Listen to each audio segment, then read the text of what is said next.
नमस्कार भाइ बहिनी हो, तपाईँहरूलाई स्वागत छ हाम्रो नेपाल अनलाइन स्कुलको युट्युब च्यानलमा। हाम्रो युट्युब च्यानलमा तपाईँहरूले कक्षा चाहिँ नर्सरीदेखि मास्टरसम्मका सबै सब्जेक्टका सबै भिडियोहरू भेटाउनुहुनेछ।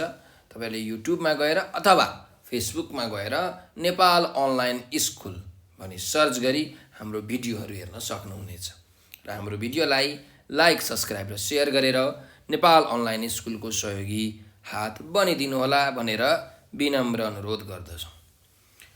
र आजको जुन यो कक्षा छ, यो कक्षामा म खेमराज ढकाल उपस्थित भइसकेको छु र तपाईँहरूलाई आज म कक्षा 7 को नेपाली विषयको यो पाठ 11 कृषि ठुलो कि उद्योग ठुलो भन्ने यो वाद विवाद चाहिँ पढाउन गइरहेको छु। अब हेर्नुहोस् भाइ बहिनीहरू, कृषि ठुलो हो कि त उद्योग ठुलो हो, तपाईँको मनमा के लाग्छ? कृषिले चाहिँ देशको विकास हुन्छ कि उद्योगले चाहिँ देशको विकास हुन्छ? कुन ठुलो हो त? अब कृषि नभइकन हेर्नुहोस् हामी चाहिँ खान पनि सक्दैनौँ हैन। कृषि उत्पादन त हुनै पर्यो, हो कि होइन? किनकि हामीले जुन अहिले चाहिँ खानेकुराहरू खान्छौँ, मकै, धान, गहुँ जेसुकै खान्छौँ, सबै कृषिकै उपजहरू हुन्, कृषिबाटै आएका हुन्। त्यस्तै हामीले प्रयोग गर्ने सामानहरू हेर्नुहोस्, तपाईँले प्रयोग गर्ने गिलास, तपाईँले प्रयोग गर्ने मोबाइल हो, पेन्सिल, इरेजर, चाहिँ त्यो कटर हैन, कपी, किताब सबै कहाँबाट आएका हुन् त? उद्योगबाट आएका हुन् हो। भनेपछि हेर्नुहोस् त, कृषि भएन भने हामीले खानै पाउँदैनौँ, उद्योग भएन भने हाम्रो जीवन चल्न एकदम गाह्रो हुने रहेछ हो। भनेपछि अब कुन ठुलो त? यस विषयमा यहाँ विद्यार्थीहरू बिच के भइरहेछ? वाद विवाद भइरहेछ। वाद विवाद भनेको के हो भने चाहिँ कुनै पनि एउटा सभाको गठन गरेर त्यहाँ सभाध्यक्ष हुनुहुन्छ हैन, सभाको अध्यक्ष, त्यस्तै निर्णायक मण्डलहरूमा चाहिँ कोही मानिसहरू बस्नुहुन्छ निर्णय गर्नको लागि, अनि सहभागी साथीहरू हुन्छन्, प्रतियोगी साथीहरू हुन्छन्। ती प्रतियोगी साथीहरूले चाहिँ त्यो प्रतियोगितामा आफ्नो तर्क वितर्क राखेर अरूको मतलाई खण्डन गर्दै आफ्नो मत राखेर चाहिँ कुराहरूलाई प्रस्ट्याउन खोज्नुहुन्छ। र यो वाद विवादबाट चाहिँ अन्त्यमा एउटा निष्कर्ष निस्किन्छ कि खासमा कृषि ठुलो रहेछ कि उद्योग ठुलो रहेछ भन्ने निष्कर्ष अन्त्यमा निस्किन्छ। अब त्यसो भए हामी यो पाठतर्फ अघि बढौँ, हेरौँ है त के छ त हाम्रो यो पाठ कृषि ठुलो कि उद्योग ठुलोमा। आए अमरसिंह माध्यमिक विद्यालय पोखरा कास्कीमा आज कक्षा 7 का विद्यार्थीहरूको वाद विवाद प्रतियोगिता छ। कक्षा 7 का 20 जना विद्यार्थी मध्ये 10 जनाले पक्ष र 10 जनाले विपक्षमा बोल्न नाम लेखाएका थिए। तीमध्ये 4 जना छात्र छात्रा प्रतियोगितामा आज सहभागी हुँदैछन्।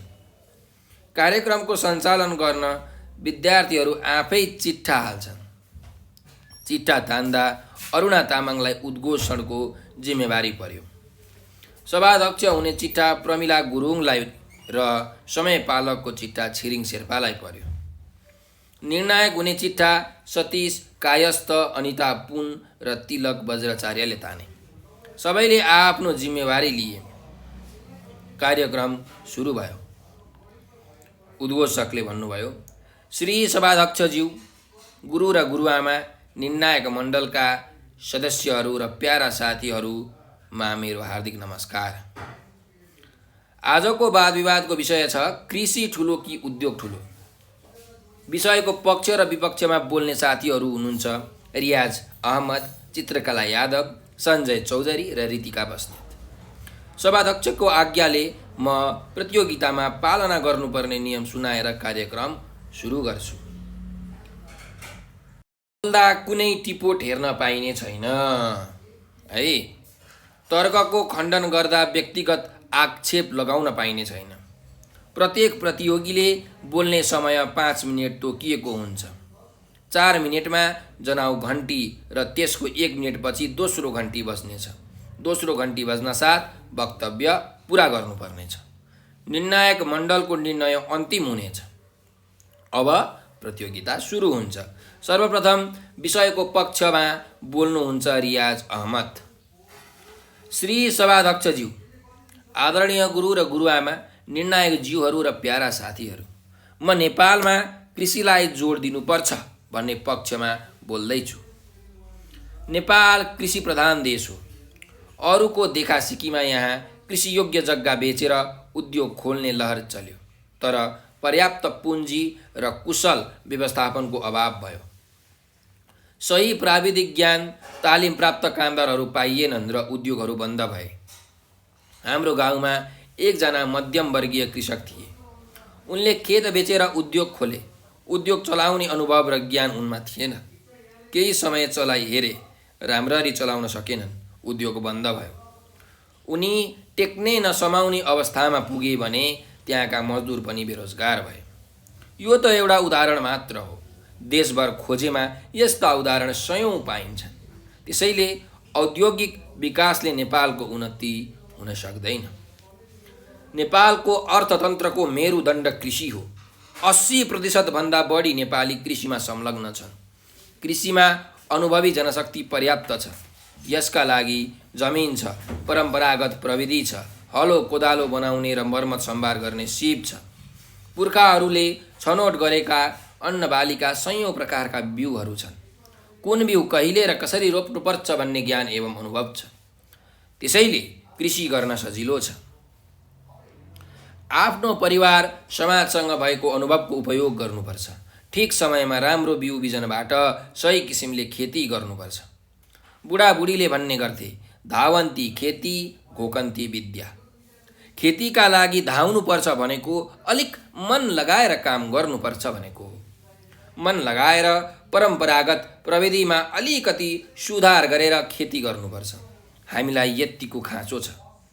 यसो गर्नासाथ कृषि उत्पादन बढ्छ। खाद्यान्नमा परनिर्भरताको अन्त्य भएर आत्मनिर्भरता बढ्छ। अहिले गर्ने भनेकै यही हो। पहिलो घन्टी लाग्छ।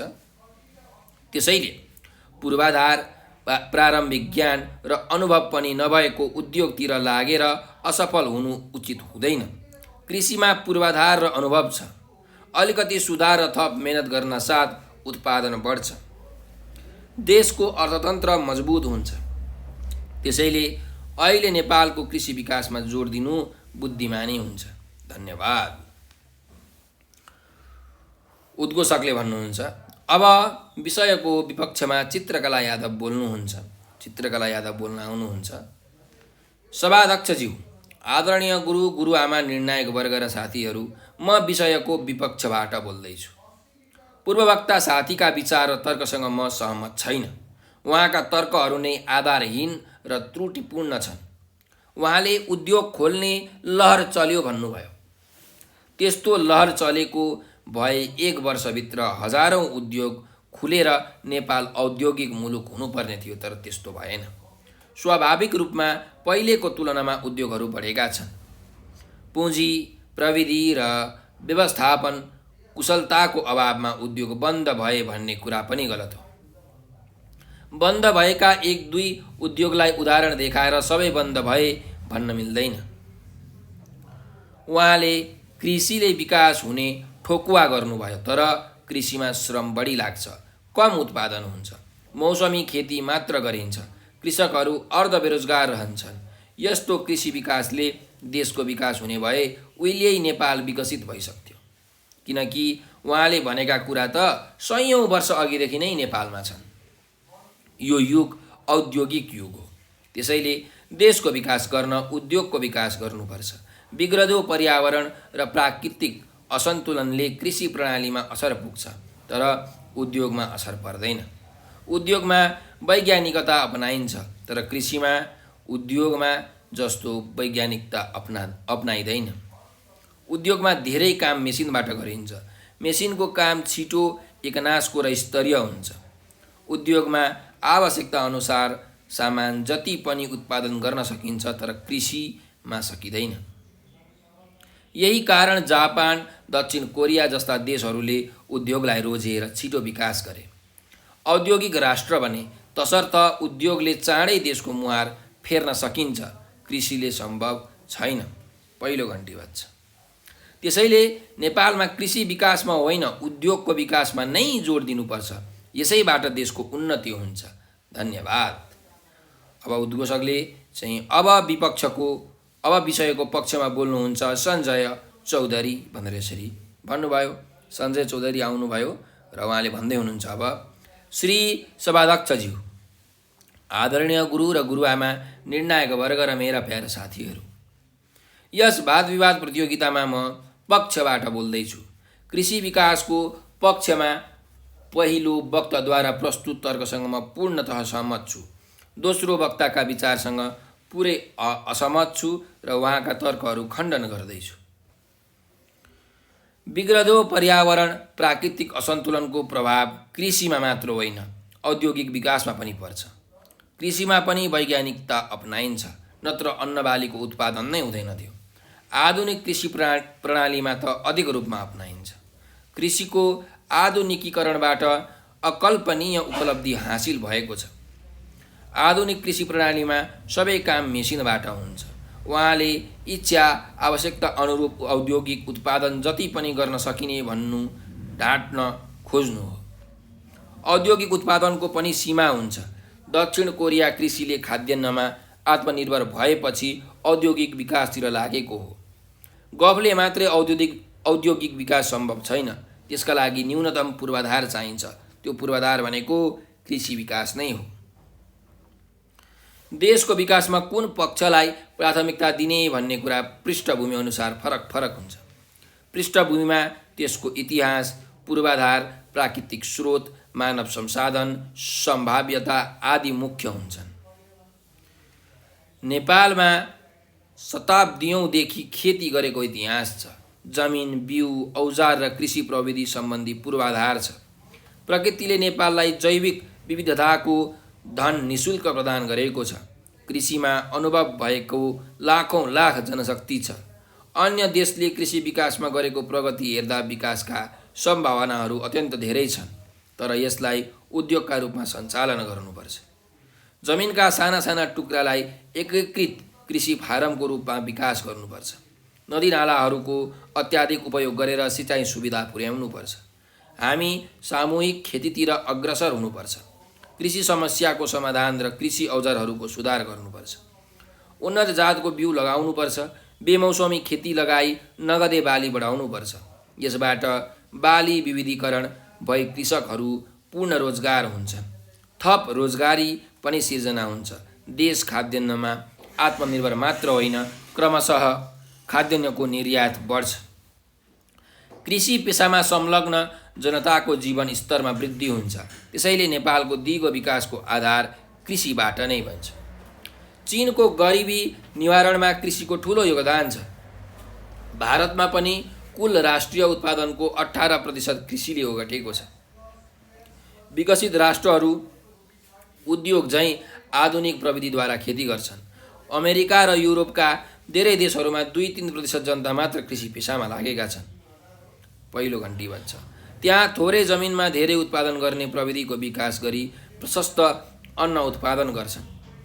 हामीले पनि त्यस्तै बाटो अनुसरण गर्नुपर्छ। कृषि विकासमा जोड दिनुपर्छ। धन्यवाद। उद्घोषकले भन्नुहुन्छ। अब विपक्षमा ऋतिका बस्नेत बोल्नुहुन्छ। ऋतिका बस्नेत आउनुहुन्छ अनि भन्न थाल्नुहुन्छ। सभाध्यक्षज्यू, आदरणीय गुरु र गुरुआमा, निर्णायक मण्डल र प्यारा साथीहरूमा अभिवादन। म विषयको विपक्षबाट बोल्दैछु। म पूर्ववक्ता मित्रका विचारसँग असहमत छु। उहाँले कृषि विकासको उदाहरणमा चीन र भारतको नाम लिनु दिउँसै रात पार्ने कुरा हो। चीन कृषि प्रधान नभई औद्योगिक राष्ट्रका रूपमा विश्व प्रसिद्ध छ।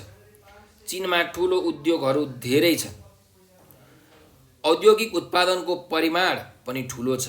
चिनियाहरू आफ्नो उत्पादन तत्कालै विश्व बजारमा पुर्याउँछन्। विश्वमा चीनको उत्पादन नपुगेको देश छैन भने पनि हुन्छ। यसैबाट आर्थिक सामर्थ्यको विकास गरेर चीन शक्तिशाली राष्ट्रमा गनिँदैछ। भारत आर्थिक रूपमा सक्षम हुँदै जानुको कारण औद्योगिक उत्पादन र त्यसको निर्यात नै हो। अमेरिका र युरोपको उदाहरण हाम्रा लागि आकाशको फल, आँखा तरी मर सरह हो।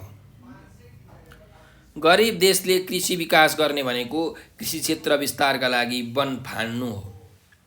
बाढी, पहिरो र भूक्षय जस्ता समस्या निम्त्याउने हो। पर्यावरण बिगारेर प्राकृतिक असन्तुलन बढाई ठुलो सङ्कट निम्त्याउनु हो। त्यसैले म त्यस्तो कृषि विकासको विपक्षमा छु।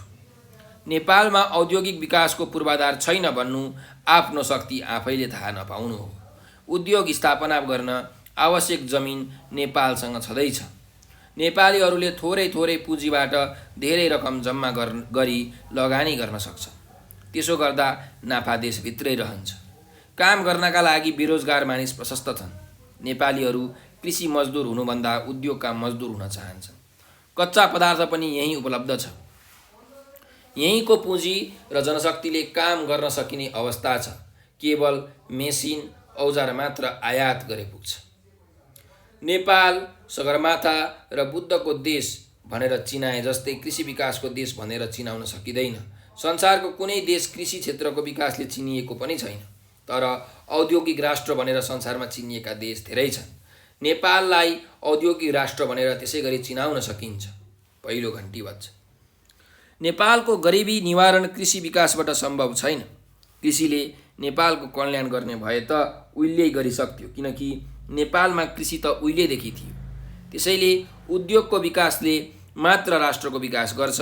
हामी त्यसकै विकासमा जुट्नुपर्छ, नत्र पछुताउनुपर्छ। धन्यवाद। उद्घोषकले आजको वाद विवादमा प्रतियोगीले बोल्ने कार्यक्रम पुरा भएको जानकारी दिए। त्यसपछि निर्णायक मण्डललाई प्रतियोगिताको निर्णय सुनाउन अनुरोध गरियो।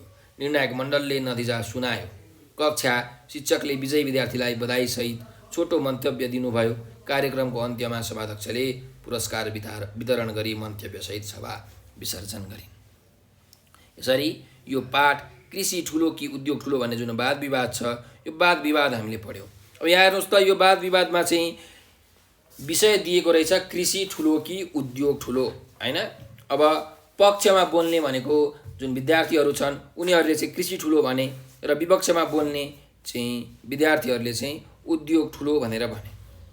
अब कुन चाहिँ ठुलो हो त? तपाईँहरूले पाठ पढिसक्नु भएको छ। अब हेर्नुहोस्, मेरा विचारमा चाहिँ दुईटैको आवश्यकता उत्तिकै महत्त्वपूर्ण छ। किनकि कृषि भएन भने हामीले के खाने, के लाउने, होइन। हामीलाई खाद्यान्न चाहिन्छ। खाद्यान्नको परिपूर्ति गर्नका लागि चाहिँ कृषि विकास गर्नु अत्यन्त आवश्यक छ। नेपाल एउटा गरिब देश हो। अब नेपालहरूले चाहिँ यदि कृषि विकास गरेन भने यहाँ खाद्यान्न खाने सामान पनि पुग्दैन। भारत तथा अन्य देशहरूबाट हामीले चाहिँ आयात गर्नुपर्छ। त्यसका लागि धेरै पुँजी चाहिन्छ, धेरै पैसा चाहिन्छ। नेपालले त्यत्रो पैसा खर्च गर्न सक्दैन। त्यही भएर नेपालले चाहिँ यो जुन कृषि प्रणालीमा अलिकति चाहिँ योजनाहरू बनाएर, प्रविधिहरू ल्याएर, नयाँ नयाँ विज्ञान र प्रविधिका चाहिँ मेसिनहरू ल्याएर चाहिँ काम गर्न सक्छ। जस्तो कि धान काट्नलाई मानिस लगाउनु पर्दैन, अहिले धान काट्ने मेसिन आइसकेको छ। खेत जोत्नलाई ट्र्याक्टर आइसकेको छ, हो कि होइन? पहिले त मानिसहरू लगाएर खेत जोत्नु पर्थ्यो, हलोले जोत्नु पर्थ्यो, अहिले ट्र्याक्टरले जोत्न सक्छ। त्यस्तै धान कुट्ने मेसिन पनि छ, धान कुट्न सकिन्छ त्यसबाट छिटो, है। त्यस्तै गरिकन विभिन्न मकैका, भटमासका चाहिँ बोट बिरुवाहरू रोप्ने मेसिन पनि आइसकेको छ। हो, त्यस्ता मेसिनहरू, त्यस्ता औजारहरू चाहिँ हाम्रो देशले किन्नुपर्छ, विदेशबाट किन्नुपर्छ र चाहिँ कृषि प्रणालीलाई आधुनिकीकरण गर्नुपर्छ। अब अहिले हेर्नुहोस् त, हरेक मान्छेसँग चाहिँ 1 कट्ठा 2 कट्ठा जमिन, 1 आना 2 आना जमिन, अलिअलि जमिन मात्रै छ। अब जो थोरै जमिनमा मान्छेले कति कृषि गर्ने? कृषि त गर्न सक्दैन। कृषि गर्नको लागि ठुलो जमिन चाहिन्छ। त्यही भएर मान्छे मिलेर सामूहिक रूपमा चाहिँ ठुलो जग्गामा प्रशस्त खेती गर्न सकिन्छ। चाहिँ अहिले नेपालमा चाहिँ मौसमी खेती गरिन्छ। मौसमी खेती भनेको चाहिँ मौसम अनुसारको जुन बोट बिरुवा लाउनुलाई मौसमी खेती भनिन्छ। जस्तो कि अब बर्खायाममा चाहिँ जसरी आँप फल्छ, लिची फल्छ, जाडोयाममा त फल्दैन, हो। त्यस्तै जाडोयाममा फल्ने कुराहरू गर्मीयाममा फल्दैन। अब हामीले चाहिँ एउटा तपाईँले पढ्नुभएको छ त, ग्रिन हाउस इफेक्ट भनेर भनिन्छ। हो, त्यस्तो ग्रिन हाउस इफेक्टको माध्यमबाट चाहिँ आधुनिक तरिकाले बेमौसमी खेती पनि गर्न सक्छौँ, है। हो, त्यस्तो प्रविधिको चाहिँ विकास गर्नुपर्छ। विदेशबाट त्यस्ता प्रविधिहरूलाई ल्याएर चाहिँ यहाँ उचित तरिकाले कृषिको विकास गर्नुपर्छ। किनकि नेपाल भनेको 80% कृषि, 80% मानिस चाहिँ यहाँ कृषिमा लागेका छन्, होइन। एकदमै धेरै जमिन छ। अब कति जमिनहरू त हेर्नुहोस्, कति खाली नै छ। अब नेपालको जुन सरकारले चाहिँ यो कृषिमा लाग्ने जो किसानहरू छन् उनीहरूलाई उचित चाहिँ सहुलियत, उचित ब्याज दरमा ऋण चाहिँ उपलब्ध गरायो भने चाहिँ नेपाल कृषि मुलुक बन्न धेरै बेर लाग्दैन। तर कुरा यति हो कि प्रविधिको चाहिँ प्रयोग गर्नुपर्छ। देश काल परिस्थिति अनुसार हामीले पनि कृषिमा चाहिँ नयाँ नयाँ औजारहरू, नयाँ नयाँ मेसिनहरू ल्याउनुपर्छ, अनि मात्र कृषि विकास हुन सजिलो छ। देशमा भएका जुन नदीनालाहरू छन् ती नदीनालाहरूलाई उचित व्यवस्थापन गरेर सिँचाइको पनि व्यवस्था गर्नुपर्छ, किनकि कृषि गर्नलाई पानी अत्यावश्यक छ। त्यसैले कृषिमा विकास भयो भने हाम्रो देश विकास हुन्छ भनेर यहाँ चाहिँ कतिपय साथीहरूले चाहिँ आफ्नो मत राख्नु भएको छ। त्यस्तै उद्योगको पनि आफ्नै महत्त्व छ। अब हेर्नुहोस्, उद्योग भएन भने हामीले जस्तो तपाईँ कापीमा पढ्नुहुन्छ त यो कापी जुन बन्छ त यो उद्योगबाटै बनेको हो। किताब जुन बन्छ यो किताबौँ हजारौँ सयौँ किताबहरू एकैचोटि छापिन्छ, तपाईँले पढ्ने कक्षा 7को नेपाली किताब पनि यो उद्योगमै बनेर आएको हो। तपाईँले चलाउने हरेक सामान, पङ्खादेखि लिएर टिभी, रेडियो, मोबाइल, हिटर जस्ता सबै चाहिँ विद्युतीय सामग्रीहरू उद्योगकै देन हुन्, यी उद्योगबाटै बनेर आएका हुन्। तर यी जुन उद्योगमा बन्ने सामान छन्, उद्योगमा चाहिँ कच्चा पदार्थ जुन चाहिन्छ सामानहरू बनाउन, त्यो पनि कृषिबाटै आउने हो। यदि हाम्रो चाहिँ देशमा कृषि नभइकन होइन, कृषिबाट उत्पादन भएन भने कच्चा पदार्थ पनि हामीले विदेशबाट ल्याउनु पर्ने हुन्छ। अब त्यसरी चाहिँ हामीलाई एकदमै धेरै घाटा हुन्छ। त्यसैले कृषि र उद्योग भनेको चाहिँ एउटै सिक्काका दुई पाटाहरू हुन्, एक अर्काका परिपूरक हुन्। देश विकास गर्न जति कृषि चाहिन्छ त्यति नै उद्योग पनि चाहिन्छ, अनि मात्रै हाम्रो देश समृद्ध मुलुक बन्छ। जसरी चाहिँ अमेरिका, चाइना, जापान जस्ता मुलुकहरू चाहिँ विकास भएका छन्, त्यसरी नै हाम्रो देश पनि विकास हुन सक्छ। तर कृषि र उद्योगलाई हामीले बराबरी रूपमा लग्नुपर्छ भन्ने कुरा हामीले यहाँबाट थाहा पाउँछौँ। अब हामी यस चाहिँ यो पाठको अभ्यासतर्फ अघि बढौँ। त अभ्यासमा हेर्नुहोस्, अभ्यास नम्बर 1मा छ त छोटो उत्तर देऊ। त यहाँ हामीलाई प्रश्न सोधिएको छ। यहाँ छोटो उत्तर 1-2 लाइन, 2-3 लाइनको होइन, 4-5 लाइनमा चाहिँ तपाईँहरूले उत्तर लेख्न सक्नुहुन्छ। ल हेरौँ प्रश्नहरू के कस्ता छन्। त वाद विवाद भनेको के हो भनेर भनेको छ। त वाद विवाद भनेको के हो भन्दा कुनै विषयलाई लिएर पक्ष र विपक्षबाट अर्को प्रतियोगीको मतलाई खण्डन गर्दै आफ्नो विचार प्रस्तुत गर्ने तर्क वितर्क हो वाद विवाद है। अरू साथीहरूको, अरू प्रतियोगीहरूको चाहिँ मतलाई खण्डन गर्दै आफ्नो विचारलाई, आफ्नो तर्कलाई चाहिँ राख्नु, प्रस्ट्याउनु चाहिँ के हो त वाद विवाद हो। तर यसमा एउटा विषय त हुनै पर्यो। जसरी कि यहाँ विषय छ कृषि ठुलो कि उद्योग ठुलो होइन, एउटा विषय हुनु पर्यो। विषयका पक्ष र विपक्षमा बोल्ने मानिसहरू पनि हुनु पर्यो, र एउटा प्रतियोगीले अर्को प्रतियोगीको मतलाई खण्डन गर्दै आफ्नो तर्क राख्ने जुन यो चाहिँ कला छ, यो वाद विवाद हो। यसरी तपाईँले लेख्न सक्नुहुन्छ। अब हेर्नुहोस् त वाद विवाद कसरी सञ्चालन गरिन्छ त कसरी सञ्चालन गरिन्छ हेर्नुहोस्। त वाद विवादमा चाहिँ सबैभन्दा सुरुमा के हुनु पर्यो त एउटा विषय हुनु पर्यो। कुनै एउटा विषयको चयन गरेर चाहिँ सभाका अध्यक्ष, उद्घोषक, निर्णायक मण्डल, समय पालक र प्रतियोगी व्यक्तिहरूलाई चुनेर त्यस विषयमा प्रतियोगीले आफ्नो तर्क वितर्क चाहिँ राख्दै अरूको मतलाई खण्डन गर्दै आफ्नो मत राख्दै यो वाद विवाद सञ्चालन गरिन्छ। यसैलाई तपाईँले मिलाएर लेख्न सक्नुहुन्छ है त। ल हेरौँ, यो वाद विवाद सञ्चालन र सहभागितामा कति विद्यार्थी छन् भनेर हामीलाई प्रश्न सोधिएको छ। त हामीले अघि पाठमा पढेका थियौँ कि यो वाद विवाद जुन यो कार्यक्रम छ, यो कार्यक्रम सञ्चालन हुनुभन्दा अगाडि चिट्ठा कार्यक्रम थियो होइन। चिट्ठामा चाहिँ एउटामा उद्घोषक, एउटामा सभाध्यक्ष, एउटामा निर्णायक मण्डल यसरी लेखेर चाहिँ राखिएको थियो। अनि त्यो चिट्ठा चाहिँ विद्यार्थीहरूले लिए। अब सभाध्यक्षको चिट्ठा अरुणा तामाङलाई पर्यो, सभाध्यक्षको चाहिँ चिट्ठा प्रमिला गुरुङलाई पर्यो, उद्घोषकको चाहिँ चिट्ठा अरुणा तामाङलाई पर्यो, समयपालकको चिट्ठा छिरिङ शेर्पालाई पर्यो, निर्णायक हुने चिट्ठा सतीश कायस्थ, अनिता पुन र तिलक वज्राचार्यलाई पर्यो। भनेपछि कतिजना भए चाहिँ सभाध्यक्ष एकजना, उद्घोषक एकजना, समयपालक एकजना, निर्णायक मण्डल 3 जना भनेपछि 3 4 5 6 जना भए हो। 3 4 5 6 जना भए। अनि प्रतियोगी कतिजना? प्रतियोगी 4 जना हैन। रियाज अहमद, चित्रकला यादव, सञ्जय चौधरी र ऋतिका बस्नेत भनेपछि जम्मा जम्मी कतिजना त 10 जना रहेछन्। यो वाद विवाद सञ्चालन र सहभागितामा चाहिँ 10 जना विद्यार्थी छन्। सभाध्यक्षमा प्रमिला गुरुङ, उद्घोषकको रूपमा अरुणा तामाङ, समयपालकको रूपमा छिरिङ शेर्पा, निर्णायक मण्डलमा सतीश कायस्थ, अनिता पुन र तिलक वज्राचार्य। त्यसै गरी चाहिँ प्रतियोगी साथीहरूमा रियाज अहमद, चित्रकला यादव, सञ्जय चौधरी र ऋतिका बस्नेत गरी यस वाद विवाद सञ्चालन र सहभागितामा जम्मा 10 विद्यार्थी रहेका छन् भनेर हामीले यसको उत्तर लेख्न सक्छौँ है। ल अब हेर्नुहोस् त, घ नम्बरको प्रश्न छ, तिमीलाई वाद विवाद प्रतियोगिता मन पर्छ वा पर्दैन?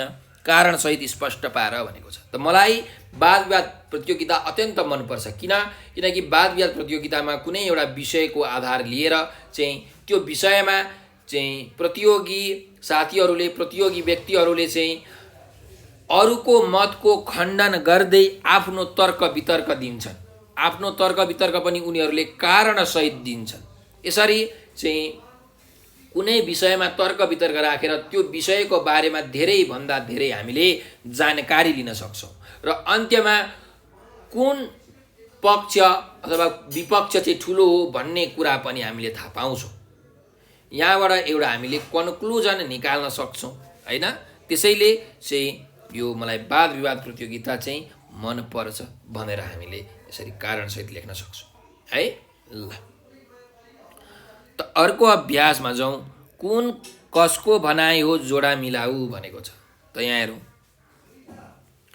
कसैमाथि व्यक्तिगत आक्षेप लगाउन पाइने छैन भनेर कसले भनेको हो? यो त उद्घोषकले भनेको हो। त उद्घोषक को हो? त अरुणा तामाङ। अरुणा तामाङले भनेको यसरी जोडा मिलाउनुहोस्।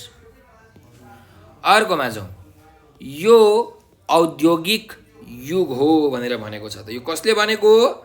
यो चाहिँ चित्रकला यादवले भनेको हो हैन। विपक्षबाट बोल्ने चित्रकला यादवले भनेको।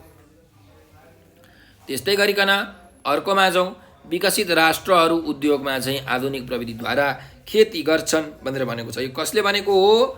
यो हाम्रो चाहिँ तेस्रो वक्ता सञ्जय चौधरीले भनेको हो। त्यही भएर यहाँ सञ्जय चौधरी यसरी जोडा मिलाउनुहोस्। अर्को जाउँ, नेपालको अर्थतन्त्रको मेरुदण्ड कृषि हो भनेर कसले भनेको?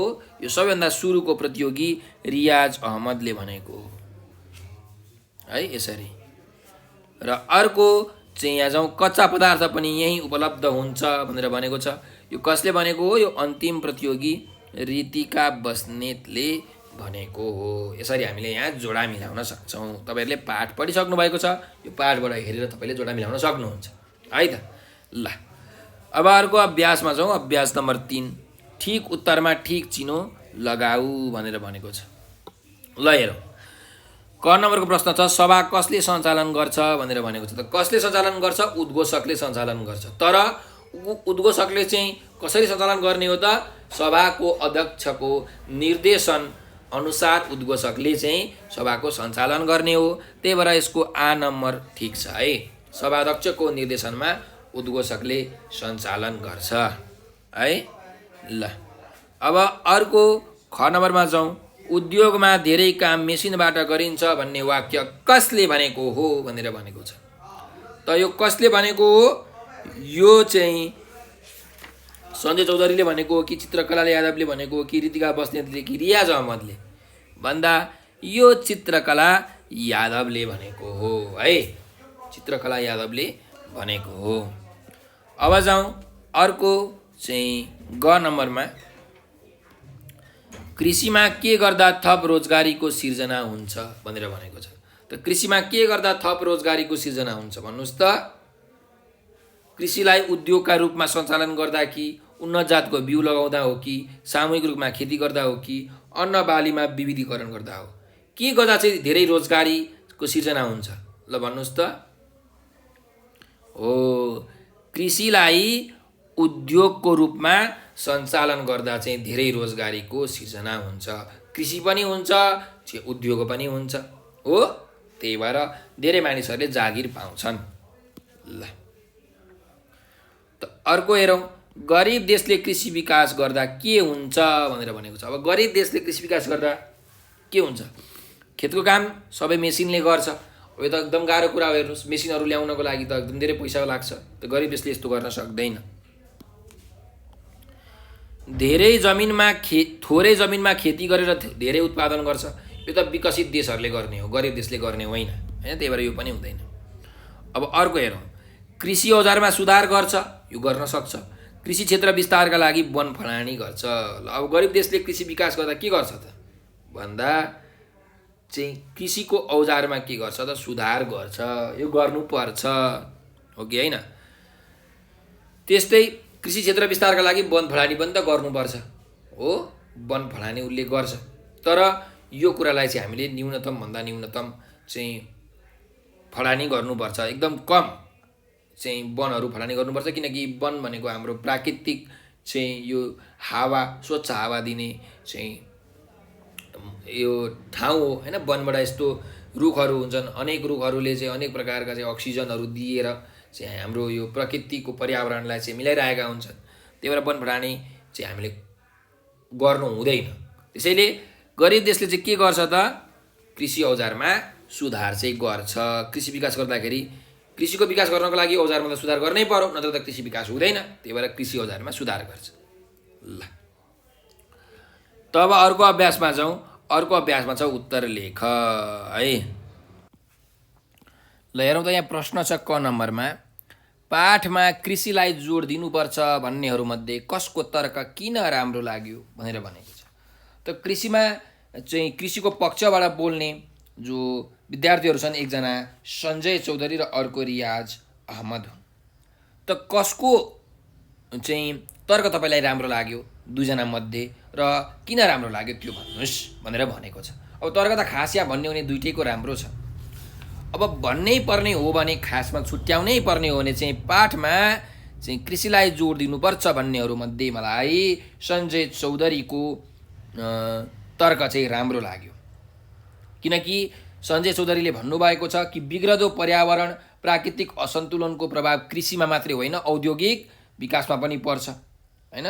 कृषिमा पनि वैज्ञानिकता अपनाइन्छ। त्यस्तै गरिकन कृषिको आधुनिकीकरणबाट चाहिँ धेरै अकल्पनीय उपलब्धिहरू हासिल चाहिँ भएको छ होइन। किनकि आधुनिक कृषिमा चाहिँ धेरै प्रकारका यो कामहरू, सबै प्रकारका कामहरू मेसिनबाट गर्न सकिन्छ हो। त्यही भएर हामीले आफ्नो इच्छा आवश्यकता अनुरूप चाहिँ औद्योगिक उत्पादन जति पनि गर्न सक्छौँ भनेर चाहिँ भन्न सक्छौँ होइन। इच्छा अनुसारको औद्योगिक उत्पादन जति पनि गर्न सक्नु भनेको के हो त ढाँट्ने कुरा हो भनेर भन्न खोज्नु भएको छ उहाँले है। किनकि आफ्नो इच्छा अनुसार औद्योगिक उत्पादन जति पनि गर्न सकिँदैन। किनकि यदि कृषि भएन भने कसरी गर्नु त उत्पादन हो कि होइन।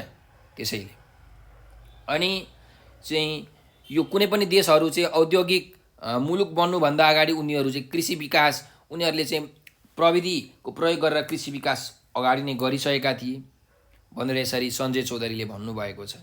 र यो नेपाललाई चाहिँ यो जैविक विविधता, धेरै प्रकारका जीव जन्तुहरू चाहिँ नेपालमा प्रशस्त छन् है। त यस्तो विविधताको हामीले प्रयोग गरेर चाहिँ यो कृषिमा चाहिँ हेर्नुहोस् त उहिलेदेखि चाहिँ धेरै मानिसहरू अनुभवी छन् होइन। सबै मानिसहरूले, हाम्रो पुर्खाहरूले पनि कृषि खेतीहरू गरिरहेका छन्। त्यस्तै अनुभव एकदमै धेरै छ। अनुभव धेरै भएपछि काम गर्न पनि सजिलो हुन्छ। कृषि विकासमा प्रगति गर्न एकदम धेरै सम्भावनाहरू छन् है। यो जमिनको सानो सानो टुक्राहरूलाई चाहिँ सामूहिक रूपमा चाहिँ एउटा ठुलो फारमको रूपमा बनाएर हामीले त्यसमा कृषि विकास गर्न सक्छौँ। नदीनालाहरूको अत्याधिक उपयोग गरेर चाहिँ सिँचाइ सुविधा पुर्याउनु पर्ने हुन्छ अनि हामी सामूहिक खेतीतिर अगाडि बढ्नुपर्ने हुन्छ। यस्तो गर्यो भने चाहिँ कृषि पेसामा लाग्ने जनताहरूको जीवनस्तरमा वृद्धि हुन्छ। नेपालको दिगो विकास चाहिँ यो कृषिबाट नै बन्छ भनेर यसरी सञ्जय चौधरीले भन्नुभएको छ। त्यही भएर चाहिँ मलाई यो सञ्जय चौधरीको भनाइ एकदमै राम्रो लाग्यो भनेर यसरी लेख्न सक्नुहुन्छ। अब तपाईँलाई मानिलियो रियाज अहमदको चाहिँ भनाइ तर्क चाहिँ राम्रो लागेको छ भने तपाईँले त्यो पनि लेख्न सक्नुहुन्छ, केही फरक पर्दैन है। ल अब जाउँ अर्को चाहिँ हामी अभ्यासमा।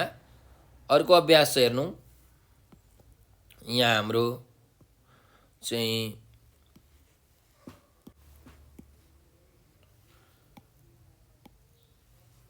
ल हेरौँ, अर्को अभ्यासमा यहाँ हामीले देख्न सक्छौँ ख नम्बरको प्रश्न छ, पाठमा चाहिँ उद्योगलाई जोड दिनुपर्छ भन्नेहरूमध्ये कसका तर्क राम्रा छन् भनेर भनेको छ होइन। यो ख नम्बरको प्रश्न हो, त कसको तर्क राम्रो छ? अब हामीलाई यहाँ यो पाठमा चाहिँ एकजना रीतिका बस्नेतज्यूले चाहिँ उद्योगको पक्षबाट बोल्नुभएको छ होइन, विपक्षबाट भनौँ, विपक्षबाट अर्थात् उद्योग राम्रो भनेर भन्नुभएको छ। त्यस्तै चित्रकला यादवले पनि चाहिँ उद्योग राम्रो भनेर भन्नुभएको छ। अब यहाँ उद्योग राम्रो भन्नको लागि कसको चाहिँ तर्क ठिक छ, मलाई ठिक लाग्यो भन्दा मलाई चाहिँ रीतिका बस्नेतको तर्क एकदमै ठिक लाग्यो। किनकि उहाँले के भन्नुभएको छ भने ठुल्ठुला मुलुकहरू जुन विकास भएका छन् तिनीहरू औद्योगिक क्रान्ति आएर उद्योगमा विकास भएर विकसित भएका हुन् होइन। चीन चाहिँ कृषि प्रधान देश नभएर औद्योगिक राष्ट्रको रूपमा चाहिँ विश्वमा एकदम प्रसिद्ध छ होइन। एकदम ठुल्ठुलो चीनमा उद्योगहरू छन्। चिनियाहरूले चाहिँ आफ्नो उत्पादन जुन उद्योगबाट गरेको उत्पादन छ त्यो चाहिँ एकदमै विश्व बजारमा एकदम छिटै पुर्याउँछन्। त्यही भएर चाहिँ यो चीन भन्ने जुन राष्ट्र छ आफ्नो आर्थिक सामर्थ्यको विकास गरेर एकदम शक्तिशाली राष्ट्रमा अहिले गनिँदैछ। र भारतमा पनि हेर्नुहोस् त आर्थिक रूपमा सक्षम हुनु भनेको के हो त भन्दा औद्योगिक उत्पादन बढेर त्यसको निर्यात गरेर चाहिँ उनीहरूको चाहिँ जुन आर्थिक अवस्था छ त्यो अवस्था बलियो भएको हो। अब कृषि विकास गर्दाखेरि चाहिँ हामीले कृषि क्षेत्रलाई फडानी गर्नुपर्छ होइन। गरिब देशहरूले चाहिँ कृषि क्षेत्रलाई फडानी गर्नुपर्छ। अब यस्तो फडानी गऱ्यो भने बाढी पहिरो भुक्छ जस्तो समस्याहरू आउँछ। यसले चाहिँ प्राकृतिक पर्यावरणलाई चाहिँ बिगारेर ठुलो सङ्कट ल्याउँछ भनेर यसरी हामीले भन्न सक्छौँ। त्यस्तै गरिकन अब उद्योगबाट हामीले चाहिँ धेरैभन्दा धेरै चाहिँ सामानहरूको चाहिँ उत्पादन गर्न सक्छौँ होइन। हामीले उत्पादन गरेर चाहिँ निर्यात पनि बढाउन सक्छौँ होइन। जुनसुकै राष्ट्र पनि के त हेर्नुहोस् त औद्योगिक राष्ट्र भनेर संसारमा चिनिएको छन्, कृषि विकासको राष्ट्र भनेर चिनिएका छैनन्। त्यही भएर नेपालको जुन गरिबी निवारण चाहिँ त्यो चाहिँ कृषिबाट भन्दा उद्योगबाट चाहिँ हुन्छ भन्ने जुन यहाँ तर्क चाहिँ मलाई राम्रो लागेको काले म चाहिँ रीतिका बस्नेतले जुन भनेको भनाइ छ उहाँको तर्क मलाई राम्रो लाग्छ भनेर तपाईँहरूले लेख्न सक्नुहुन्छ है त। ल अब त्यसो भए हामी अर्को अभ्यासतिर अघि बढौँ। यहाँ हेरौँ, अर्को प्रश्न छ ग नम्बरको प्रश्न। ग नम्बरको प्रश्नले के भन्दैछ त हेरौँ, अरूको कुरा कसले राम्ररी खण्डन गरेको छ भनेर भनेको छ है। अब कसले खण्डन गरेको छ त?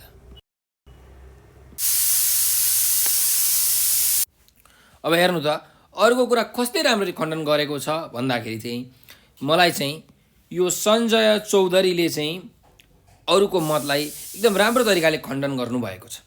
कसरी भन्दाखेरि यहाँ हेर्नुहोस्, यो सञ्जय चौधरीभन्दा अगाडि बोल्ने चित्रकला यादवले चाहिँ के भन्नुभएको थियो भने जुन पर्यावरण बिग्रिँदाखेरि प्राकृतिक असन्तुलन हुँदाखेरि चाहिँ कृषिमा चाहिँ धेरै उयो पर्छ होइन। त्यसको असर कृषिमा पर्छ चाहिँ उयसमा पर्दैन, उद्योगमा पर्दैन भनेर भन्नुभएको थियो। तर यहाँ सञ्जय चौधरीजीले चाहिँ के भन्नुभएको छ भन्दा बिग्रदो पर्यावरण प्राकृतिक असन्तुलनको प्रभाव कृषिमा मात्र होइन औद्योगिक विकासमा पनि पर्छ भनेर यसरी भन्नुभएको छ। किनकि औद्योगिक विकासमा पनि पर्छ कि पर्दैन? किनकि कृषि भएन भने कसरी उद्योगको विकास हुन्छ, कसरी उद्योग चल्छ, उद्योगमा चाहिने कच्चा पदार्थहरू कसरी पाउने हामीले, हो कि होइन? अनि प्रकृति बिग्रियो भने कृषि बिग्रियो, कृषि बिग्रिएपछि उद्योग पनि बिग्रियो। त यसरी यहाँ खण्डन गर्नुभएको छ। त्यस्तै हाम्रो चाहिँ चित्रकला यादवले के भन्नुभएको छ भने चाहिँ कृषिमा वैज्ञानिकता अप्नाइँदैन तर उद्योगमा चाहिँ धेरै सबै काम वैज्ञानिक तरिकाले गरिन्छ भनेर यसरी भन्नुभएको छ। तर सञ्जय चौधरीले के भन्नुभयो त भन्दा कृषिमा पनि वैज्ञानिकता अपनाइन्छ, नत्र अन्नबालीको कसरी उत्पादन हुन्थ्यो त भनेर भन्नुभएको छ। अब कृषिमा पनि हेर्नुहोस् त ट्र्याक्टर जस्तो चाहिँ धान काट्ने मेसिन जस्तो चाहिँ खन्ने यो बिउहरू छर्ने मेसिनहरू चाहिँ धान कुट्ने मेसिनहरू सबै वैज्ञानिक त हुन् नि, हो कि होइन? विज्ञानकै देनु त यो हाम्रो कृषि पनि एकदम वैज्ञानिक छ भनेर यसरी चाहिँ यहाँ सञ्जय चौधरीले यो चित्रकला यादवको मतको खण्डन गर्नुभएको छ। त्यस्तै यहाँ चित्रकला यादवले के भन्नुभएको छ भने हामीले चाहिँ इच्छा अनुसार चाहिँ धेरै औद्योगिक उत्पादन गर्न सक्छौँ भनेर भन्नुभएको छ। तर यहाँ सञ्जय चौधरीले चित्रकला यादवको मतलाई खण्डन गर्दै के भन्नुभएको छ त भन्दा इच्छा अनुरूप औद्योगिक उत्पादन जति पनि गर्न सकिनु भन्नु ढाँट नखोज्नु हो भनेर यसरी भन्नुभएको छ। किनकि औद्योगिक उत्पादनको पनि एउटा सीमा हुन्छ, होइन? जस्तो दक्षिण कोरिया जस्तो कृषिले खाद्यान्नमा आत्मनिर्भर भएपछि मात्र औद्योगिक विकासतिर लागेको हो, होइन? कृषिमा चाहिँ विकास भइसकेपछि मात्रै चाहिँ औद्योगिक विकास हुन सक्छ भनेर यसरी मतलाई खण्डन राम्रो तरिकाले गर्नुभएको छ, है? त्यही भएर मलाई चाहिँ यो सञ्जय चौधरीले अरूको कुरा राम्ररी खण्डन गर्नुभएको छ जस्तो लाग्यो भनेर तपाईँले यसलाई मिलाएर बुझेर लेख्न सक्नुहुन्छ, है त? अब हेर्नुहोस्, तिम्रो विचारमा नेपालमा कृषिको विकास कि उद्योगको विकास गर्नुपर्छ किन भनेर भनेको छ। त के को विकास गर्नुपर्छ हेर्नुहोस् त, दुईटै। अब यहाँ तपाईँले लेख्न सक्नुहुन्छ कृषि र उद्योग दुईटै एक सिक्काका दुईटा पाटा हुन्।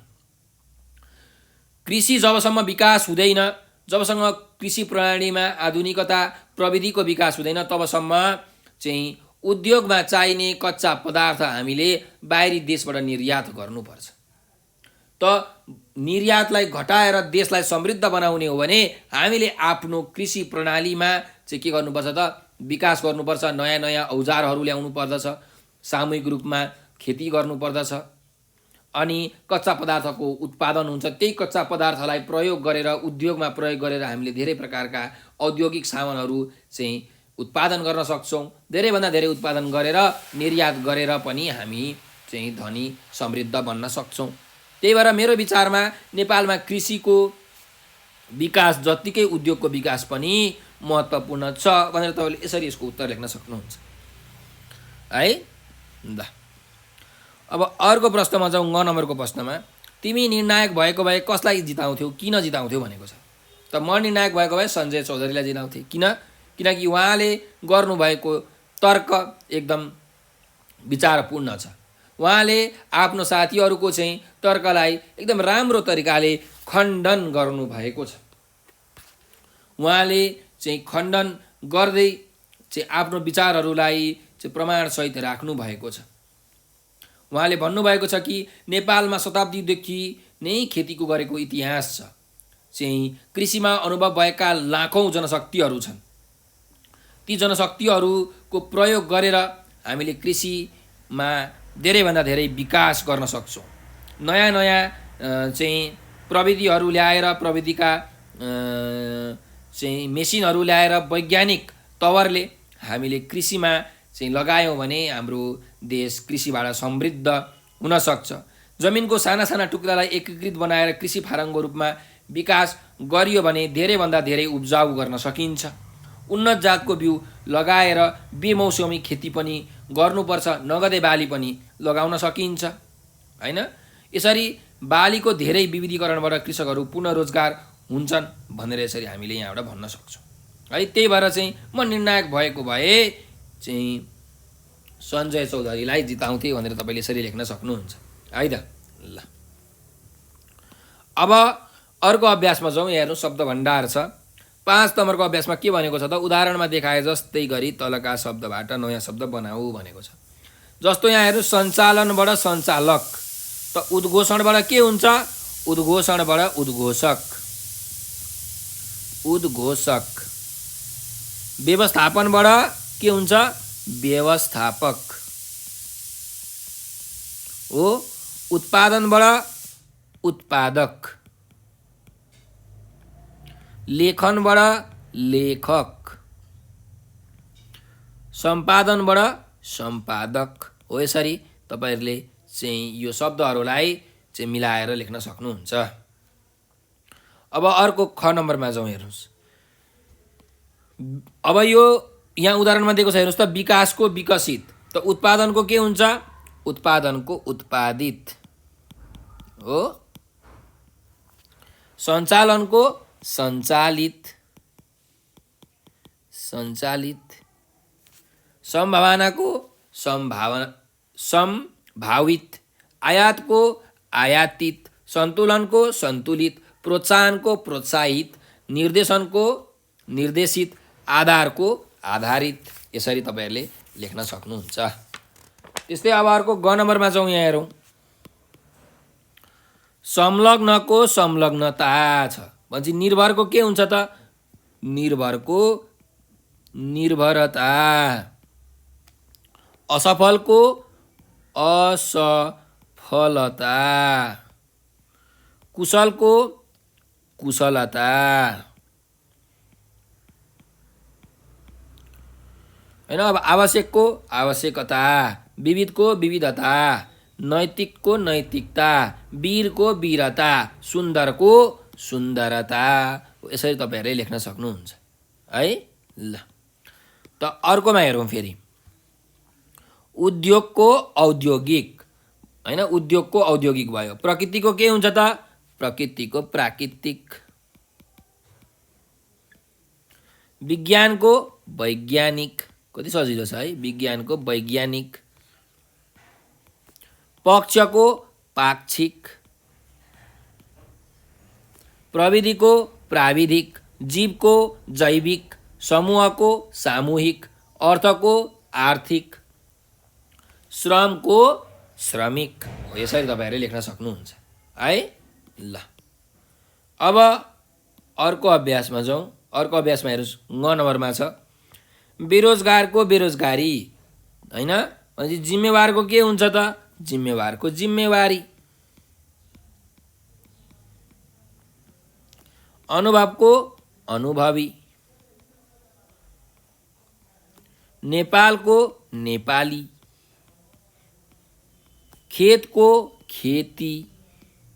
बुद्धिमानको उद्योगको उद्योगी। बुद्धिमानको बुद्धिमानी। मौसमको मौसमी। सम्बन्धको सम्बन्धी। जीवनको जीवनी। गरिबको गरिबी हो। यसरी तपाईहरुले यो अन्तिममा यी प्रत्यय लगाएर यस्ता शब्दहरू बनाउन सक्नुहुन्छ। अब हामीले यहाँ हेर्नुस् त, यहाँ यो क नम्बरमा चाहिँ सञ्चालनको सञ्चालक, हैन, अक भन्ने प्रत्यय लगायौँ, हैन। सञ्चालन प्लस अक सञ्चालक। उद्घोषण प्लस अक उद्घोषक। व्यवस्थापन प्लस अक व्यवस्थापक। यसरी ख नम्बरमा इत भन्ने प्रत्यय लगायौँ, इत भन्ने प्रत्यय। विकासको विकसित। उत्पादनको उत्पादित। सञ्चालनको सञ्चालित। इत भन्ने प्रत्यय लगायौँ है। ग नम्बरमा हेर्नु, ता भन्ने प्रत्यय लगायौँ यहाँ। संलग्नता, निर्भरता, असफलता, ता भन्ने प्रत्यय लगायौँ। र घ नम्बरमा इक भन्ने प्रत्यय लगायौँ। उद्योग प्लस इक औद्योगिक। प्रकृति प्लस इक प्राकृतिक। विज्ञान प्लस इक वैज्ञानिक। यसरी। अनि ङ नम्बरमा इ भन्ने प्रत्यय लगायौँ यहाँ, हैन। भनेपछि हामीले यहाँबाट के बुझ्यौँ त? कुनै पनि शब्दको पछाडिपट्टि जोडिने जुन शब्द छ, स्वतन्त्र शब्द, त्यसलाई हामी प्रत्यय भनेर भन्छौँ। यो प्रत्ययको कुनै पनि अर्थ हुँदैन, तर शब्दमा जोडिसकेपछि, कुनै पनि शब्दको पछाडि यो प्रत्यय जोडिसकेपछि एउटा नयाँ शब्द बन्छ। त्यो नयाँ शब्दको अर्थले चाहिँ के गर्छ त? अगाडिको शब्दलाई अलिकति प्रस्ट्याउँछ है। जस्तो यहाँ बेरोजगारबाट बेरोजगारी भनेर बनेको छ, हैन। बेरोजगार भनेको काम नपाउने। अब बेरोजगारी भनेको जो काम नपाएर बसेका छन् त्यसलाई बेरोजगारी भनिन्छ हो। यसरी। ल, अब 6 नम्बरमा जाउँ। 6 नम्बरमा के छ हेरौँ त। तलको शब्दको अर्थ भन भनेर भनेको छ। यहाँ शब्दहरू दिएको छ, यिनीहरूको अर्थ भन्नु पर्यो। ल, हेरौँ। स्रोत भनेको छ। स्रोत शब्दको अर्थ के हुन्छ त? मुहान, हैन। कुनै पनि कुरा उत्पत्ति हुने ठाउँलाई चाहिँ हामी स्रोत भन्छौँ, मुहान पनि भनिन्छ। कल्याण भनेको के हो त?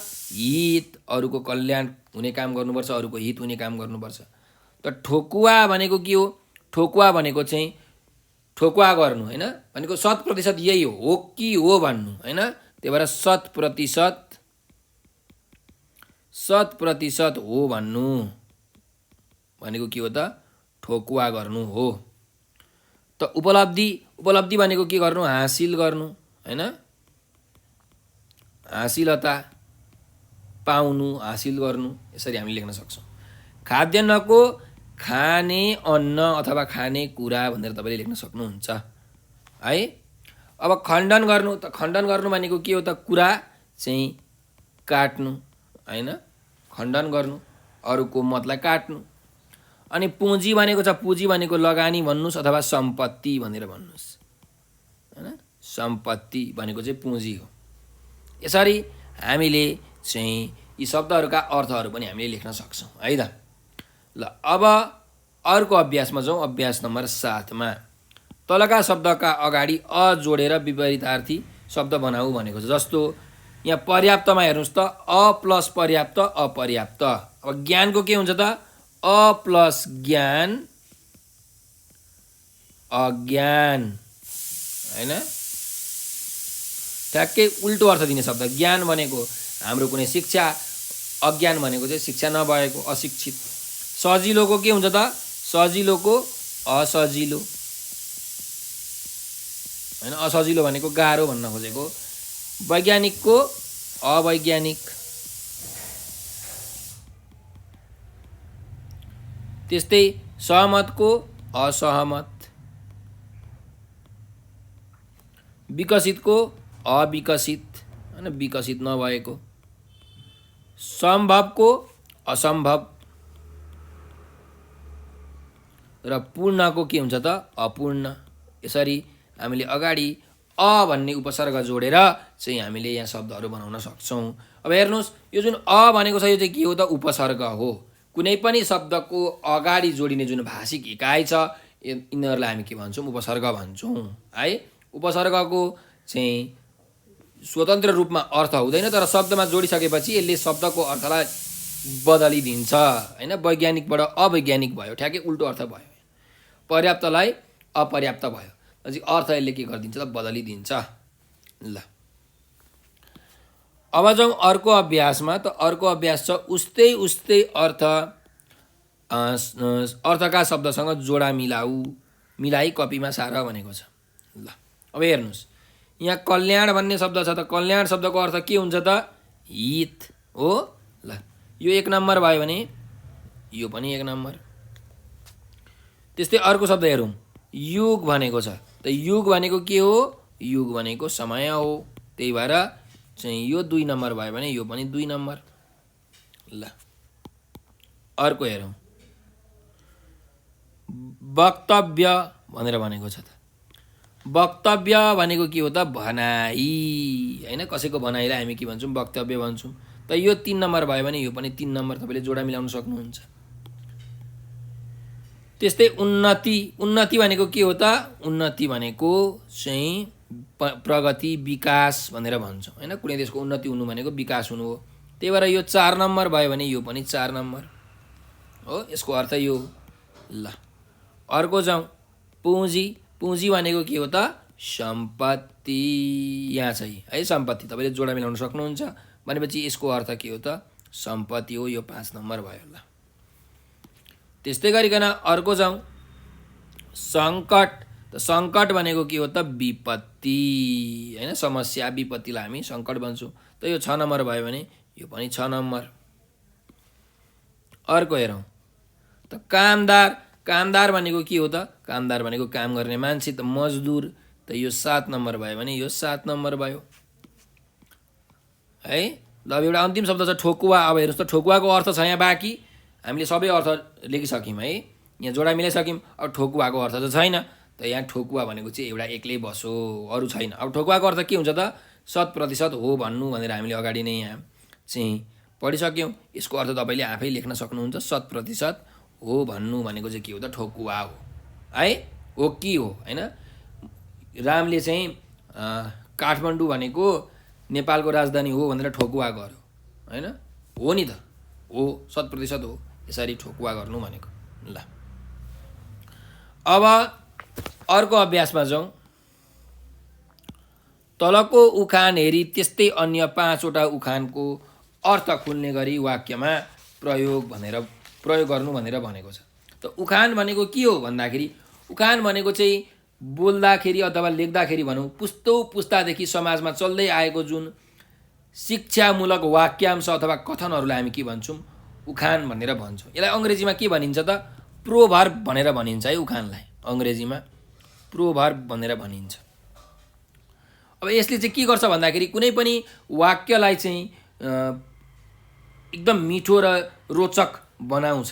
यसले सोझो अर्थ दिँदैन, सिधा अर्थ दिँदैन, यसले बाङ्गो अर्थ दिन्छ है उखानहरूले। जस्तो यहाँ आकाशको फल आँखा तरिमर भनेर भनेको छ।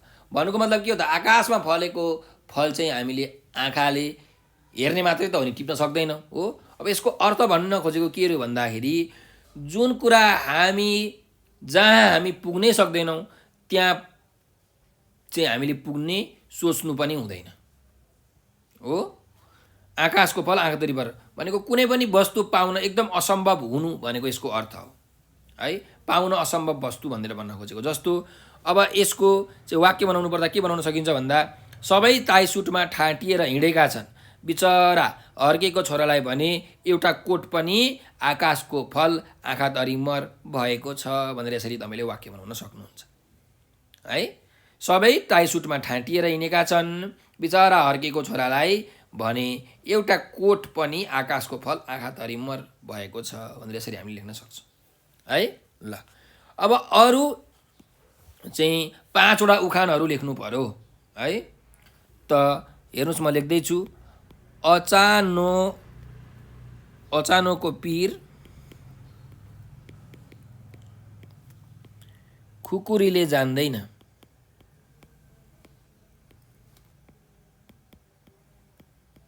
ल यो पनि एउटा उखान हो होइन। यो भनेको के हो त हेर्नुहोस् त अचानोमा हामीले राखेर खुकुरीले केही कुराहरू काट्छौँ त त्यो अचानकलाई कति दुःख छ होला। त्यो अचानकलाई जुन जति दुःख हुन्छ त्यो खुकुरीले थाहा हुन्छ त थाहा हुँदैन नि हो। अब यसको अर्थ भन्न खोजेको चाहिँ के हो भन्दाखेरि भोग्नेलाई मात्रै दुःखको राम्रो अनुभव हुन्छ भनेर भन्न खोजेको। जसले भोगेको छ उसलाई मात्रै राम्रो दुःख हुन्छ, के अरे उसले मात्रै दुःखको अनुभव गर्न सक्छ होइन। दुःखको राम्रो अनुभव उसलाई मात्रै हुन्छ भनेर भन्न खोजेको। त्यही भएर चाहिँ अचानकको पिर खुकुरीले जान्दैन भनिन्छ। अब यसलाई वाक्यमा कसरी प्रयोग गर्ने भन्दा छोरालाई औषधि गर्ने पैसा नभएको बेलामा गरिब हर्कलाई साहुले पैसा नतिर्ने साहुमारा भन्दै बेसरी झपार्यो। साँच्चीकै रहेछ अचानकको पिर खुकुरीले जान्दैन भनेको भनेर यसरी हामी लेख्न सक्छौँ है। अब हर्केले चाहिँ एकदम गरिब थियो हर्के, उसले चाहिँ साहुको पैसा तिर्न सक्दैन थियो हो कि होइन। अब कहाँबाट कमाएर तिरोस् त होइन, एकदम गरिब थियो। त उसले चाहिँ साहुलाई पैसा तिर्न सकेन। अब त्यो साहुले चाहिँ पैसा तिर्न नसक्ने भनेर चाहिँ हर्केलाई एकदम गाली गर्यो। भन्नु मतलब उसलाई हर्केलाई कस्तो दुःख परेको छ भनेर साहुले बुझ्छ त बुझ्दैन नि हो। यो त अचानकको पिर खुकुरीले जान्दैन जस्तै भयो भनेर हामीले यसरी लेख्न सक्छौँ। अर्को चाहिँ वाक्य भनेर के भन्दाखेरि जसले मह काट्छ उसले हात चाट्छ भनेर भनेको छ होइन। यो एउटा अर्को उखान भयो, मैले यहाँ लेख्दैछु है। जसले मह काट्छ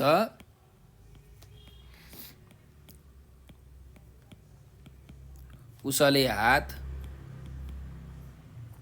चाट्छ भनेर भनेको। भन्नुको मतलब के हो, जसले परिश्रम गर्छ उसले नै त्यो परिश्रमको फल भोग गर्छ भनेर भनेको है।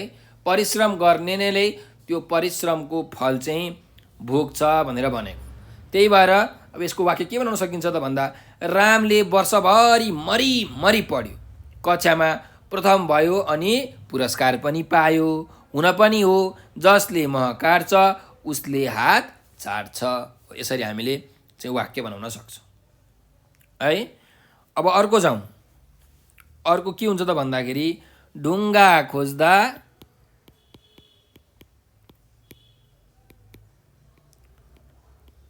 देउता मिल्नु, अथवा ढुङ्गा खोज्दा देउता मिल्यो। यो पनि एउटा उखान हो होइन। खोज्न गएको थियो ढुङ्गा त उसले भगवानै भेट्टायो। अब यसको अर्थ के हो भन्दाखेरि सामान्य वस्तु खोज्न जाँदाखेरि पनि एकदम बहुमूल्य वस्तु भेट्टाउनुलाई हामी के भन्छौँ? ढुङ्गा खोज्दा देउता मिल्नु भनेर भन्छौँ।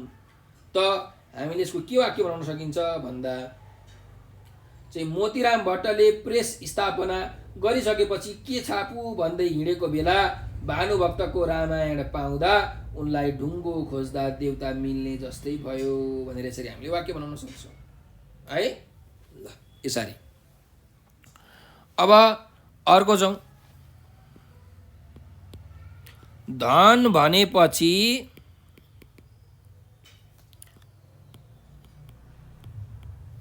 महादेवका 3 नेत्र। ल अब यसको अर्थ के हो त? धन भनेपछि महादेवका 3 नेत्र भनेको के हो त भन्दा पैसा भनेपछि सबैजना के गर्छन् त? मरिमेट्छन् भनेर यसको अर्थ हो हैन। अब यसको के वाक्य बनाउन सकिन्छ त भन्दा धन भनेपछि महादेवका 3 नेत्र भने चाहिँ मुखिया गङ्गालाल पैसा आम्दानी हुने ठाउँ कतै पनि घुम्न दिँदैन। पैसाका लागि ऊ दिशा सोर्न पनि तयार हुन्छ भनेर यसरी हामीले लेख्न सक्छौँ है। ल त 4वटा भइसकेको छ उखान। अर्को एउटा उखान हेरौँ। भदौमा आँखा फुटेको गोरुले सधैँ हरियो देख्छ। भदौमा आँखा फुटेको गोरुले सधैँ हरियो देख्छ।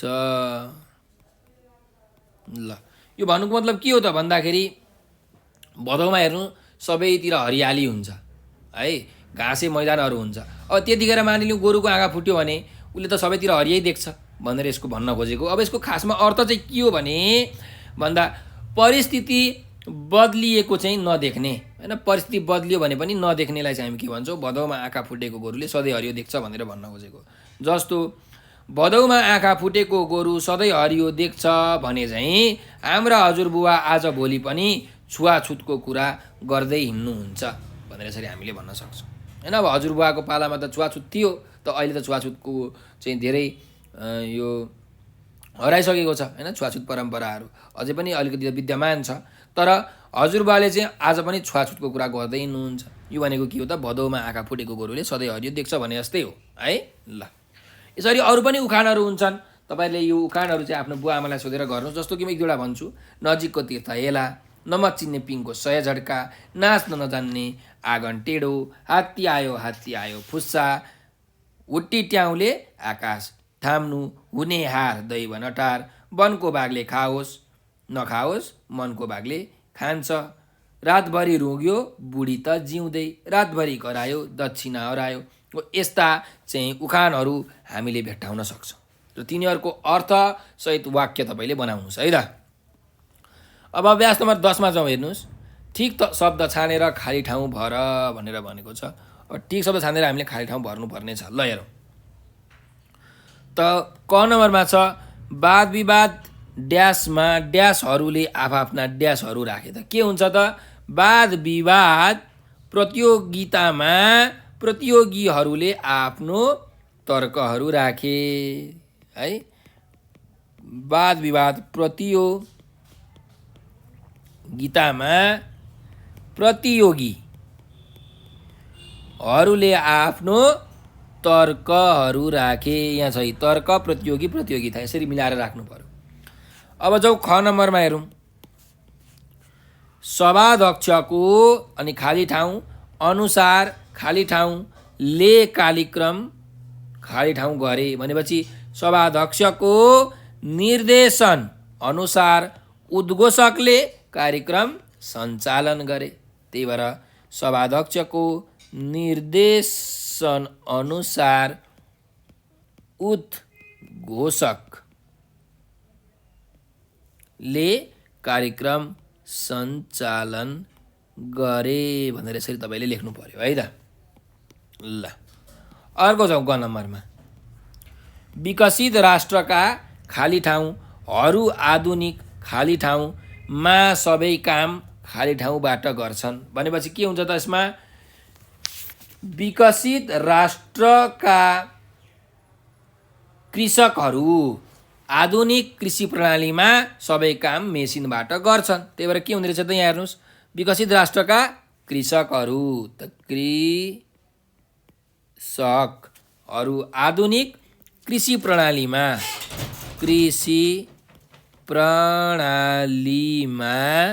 सबै काम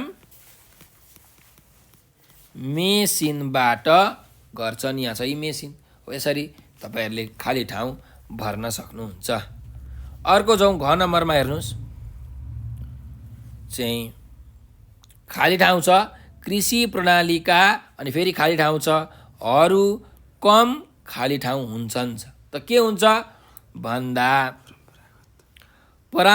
परम्परागत कृषि प्रणालीका औजारहरू कम वैज्ञानिक हुन्छन्। त्यही भएर यहाँ के हुँदो रहेछ हेर्नुहोस् त, परम्परागत कृषि प्रणालीका औजारहरू कम वैज्ञानिक हुन्छन् भनेर यसरी हामीले यहाँ खाली ठाउँ भर्न सक्छौँ है। ल अब जाउँ हाम्रो अन्तिम अभ्यास छ। त अन्तिम अभ्यास छ हेर्नुहोस्, अर्थ खुल्ने गरी वाक्यमा प्रयोग गर भनेर भनेको छ। त यहाँ आक्षेप छ।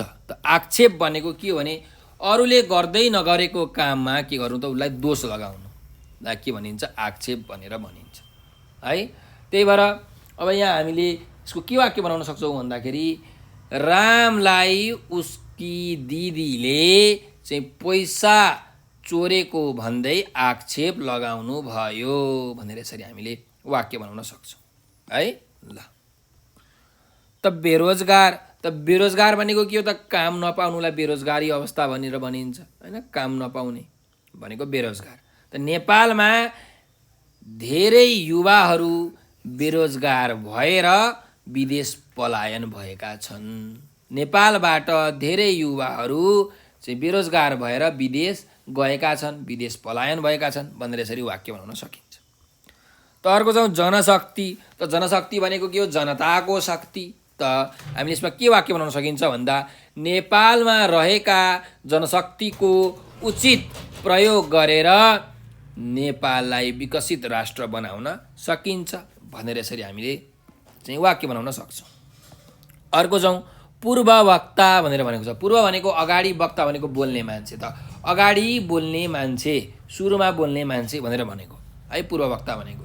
त्यसको के वाक्य बनाउन सकिन्छ भन्दा पूर्ववक्ता साथीले भन्नुभएको भनाइप्रति म एकदमै असहमत छु भनेर यसरी हामीले चाहिँ वाक्य बनाउन सक्छौँ है। ल त अर्को शब्द छ यहाँ हेर्नुहोस् त, के छ पर्यावरण भनेर भनेको छ। त पर्यावरण भनेको के हो त भन्दा वातावरण भनेर भन्न खोजेको है। हाम्रो वातावरणलाई हामी पर्यावरण भन्छौँ। त्यही भएर हामीले यसको के वाक्य बनाउन सक्छौँ भन्दा हामीले चाहिँ आफू बस्ने ठाउँको पर्यावरणलाई सुधार गर्नुपर्छ भनेर यसरी हामीले भन्न सक्छौँ है। ल अब कृषि प्रविधि भनेर अर्को शब्द छ। कृषि प्रविधि भनेको कृषिमा प्रयोग हुने जुन प्रविधिहरू छन्, जस्तो ट्र्याक्टर चाहिँ धान काट्ने मेसिन, यी प्रविधिहरू हुन् हैन। त्यही भएर कृषि प्रविधि भनेको कृषिमा प्रयोग हुने चाहिँ प्रविधिहरूलाई हामी कृषि प्रविधि भनेर भन्छौँ। त यसको के वाक्य बनाउन सकिन्छ भन्दा नेपालमा कृषि प्रविधिलाई चाहिँ हामीले बढाएर, कृषि प्रविधि ल्याएर नेपाल देशको कृषि क्षेत्रमा विकास गर्न सकिन्छ। के अरे नेपालमा कृषि प्रविधिहरू ल्याई कृषिको विकास गर्न सकिन्छ भनेर यसरी हामीले वाक्य बनाउन सक्छौँ है। अब अर्को छ जैविक विविधता भनेको छ। जैविक विविधता भनेको चाहिँ धेरै प्रकारका जीवहरू हुनुलाई हामी के भन्छौँ जैविक विविधता भनेर भन्छौँ हैन। जुन जीव भनेको चाहिँ जुन कुरा बाँच्न सक्छ त्यसलाई हामी जैविक भनेर भन्छौँ। जीव प्लस इक जैविक। त नेपाल देश अथवा भनौँ न नेपालमा चाहिँ हामीले जैविक विविधता पाउन सक्छौँ भनेर यसरी हामीले लेख्न सक्छौँ है। धेरै जीवहरूको विविधता पाउन सक्छौँ भनेको। त नगदे बाली भनेको छ। नगदे बाली भनेको के हो भन्दाखेरि त्यस्तो खालके बाली जसबाट हामीले नगद कमाउन सक्छौँ, पैसा कमाउन सक्छौँ, त्यसलाई हामी नगदे बाली भनेर भन्छौँ। त नेपालका अनेक ठाउँहरूमा नगदे बाली लगाएर किसानहरू चाहिँ धनी बनेका छन् भनेर यसरी वाक्य बनाउन सक्छौँ है। ल अर्को छ सङ्कट। त सङ्कट भनेको के हो त समस्या, विपत्ति होइन। भनेपछि अहिले चाहिँ विश्वभर कोरोनाको महामारीको सङ्कट फैलिएको छ भनेर यसरी वाक्य बनाउन सकिन्छ है। ल अब मैले उदाहरणका लागि यहाँ सबै शब्दहरूको एक एकवटा वाक्य बनाइसकेको छु। तपाईँहरूले पनि आफ्नो आमा बुवालाई सोधेर अथवा शिक्षकलाई सोधेर साथीभाइहरूसँग छलफल गरेर चाहिँ वाक्य बनाउन सक्नुहुन्छ। अब हामीले यो जुन पाठ छ, यो पाठ 11 कृषि ठुलो कि उद्योग ठुलो भन्ने यो पाठको सबै चाहिँ अभ्यासहरू हामीले गरिसकेका छौँ। अब यहाँ उच्चारण र हिज्जे भन्ने चाहिँ अभ्यास छ, अर्को कार्यमूलक व्याकरण भन्ने अभ्यास छ। त्यो चाहिँ हामी अर्को भिडियोमा चाहिँ लिएर आउनेछौँ। तपाईँलाई यो भिडियो कस्तो लाग्यो कमेन्टमा प्रतिक्रिया दिनुहोला।